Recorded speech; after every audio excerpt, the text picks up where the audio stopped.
Hello guys, അങ്ങനെ നമ്മുടെ മഞ്ഞക്കിളിയുടെ retest ആണ് ഉടനെ വരാൻ പോകുന്നത്. സോ ഇക്കൊല്ലം വണ്ടി മൊത്തത്തിലൊന്ന് വൃത്തിയാക്കണം. അതാണ് എൻ്റെ ഒരു മെയിൻ പ്ലാൻ. ഫസ്റ്റ് എഞ്ചിൻ പണി തൊട്ട് സ്റ്റാർട്ട് ചെയ്യാൻ വേണ്ടിയാണ് നമ്മുടെ ഒരു പ്ലാൻ.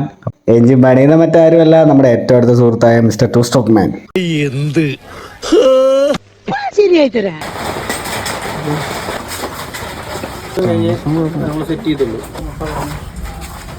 ഈ എഞ്ചിനൊരു പ്രത്യേകത ഉണ്ട്. വേറൊന്നുമല്ല, ഇതൊരു സീൽഡ് എഞ്ചിനാണ്. എൻ്റെ വണ്ടിക്ക് 25 വർഷം പഴക്കമുണ്ട്. ഇന്നേ വരെ പക്ഷേ ഒരു എഞ്ചിൻ വർക്ക് ഇതുവരെ ചെയ്യേണ്ടി വന്നിട്ടില്ല.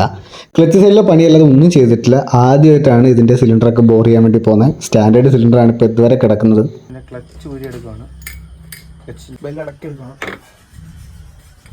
അങ്ങനെ ക്ലച്ച് സൈഡും ഗിയർ ഷാഫ്റ്റും കാര്യങ്ങളെല്ലാം ഊരിയെടുത്ത് കഴിഞ്ഞിട്ടുണ്ട്. ഇനി ബാക്കി പരിപാടികൾ അപ്പുറത്തെ സൈഡിൽ. ബേസിക് ഐഡിയ ഉള്ള ആൾക്കാരെ കൊണ്ട് അത് ചെയ്യിപ്പിക്കും. ഈ എഞ്ചിൻ പണിയുടെ രണ്ടാമത്തെ പ്രത്യേകത എന്ന് വെച്ചാൽ, ഇവൻ കോട്ടയത്ത് നിന്ന് തിരുവനന്തപുരം വന്നിട്ടാണ് എൻ്റെ ഈ വണ്ടിയുടെ എഞ്ചിൻ പണിഞ്ഞുകൊണ്ടിരിക്കുന്നത്. അതാണ് ഞങ്ങൾ തമ്മിലുള്ളൊരു കണക്ഷൻ.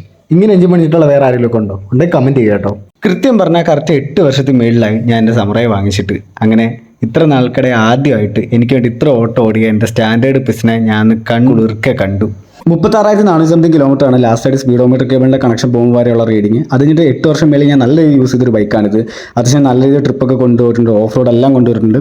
ആ ഒരു യൂസർ എക്സ്പീരിയൻസ് വെച്ച് നോക്കുവാണെങ്കിൽ സുസുക്കി പറയുന്ന പോലെ തന്നെ ഇതൊരു നോ പ്രോബ്ലം ബൈക്ക് തന്നെയാണിത്. സമുറായി ഒറിജിനൽ സിലിണ്ടറൊക്കെ ഇരിക്കുന്നത് 99 മോഡൽ സിലിണ്ടർ. പക്ഷെ പിസ്റ്റൺ അല്ല. പക്ഷെ പ്രശ്നം എന്താണെന്ന് വെച്ച് കഴിഞ്ഞാൽ ഇത് പിസ്റ്റൺ ലൂസാണ് സിലിണ്ടറിനകത്ത്. സ്ക്രാച്ചസ് ഒന്നുമില്ല. എഞ്ചിൻ അടിച്ചിട്ടില്ല, സീൽഡ് എഞ്ചിൻ തന്നെ. ഇനി ഒരു അടുത്ത രസം എന്താണെന്ന് വെച്ചാൽ, ഇതിൻ്റെ ഓണറായ എൻ്റെ പേര് അനന്തു എന്നാണ്. ഇത് ശരിയാക്കാൻ വന്ന അവൻ്റെ പേര് അനന്തു എന്നാണ്. അവൻ്റെ കൂടെ വന്നവൻ്റെ പേര് അനന്തു എന്നാണ്. 3 അനന്തുമാർ. എങ്ങനെയുണ്ട്? അങ്ങനെ നമ്മുടെ മഞ്ഞക്കിളിയുടെ എഞ്ചിൻ ഫുള്ളായിട്ട് അഴിച്ചു പിരിച്ചിട്ടുണ്ട്. ഇനിയിപ്പോൾ ലൈറ്റിൽ കൊടുത്ത് ക്രാങ്കിൻ്റെ പ്ലേ മാറ്റണം, സിലിണ്ടർ ബോർ ചെയ്യണം, 0.25ൻ്റെ പിസ്റ്റൺ ഇടണം. ഇത്രയും പണിയാണ് എഞ്ചിൻ സൈഡിൽ നിന്നുള്ളത്. ബാക്കി വീഡിയോസ് ഇനി പാർട്ട് 2 കാണാൻ. ബൈ.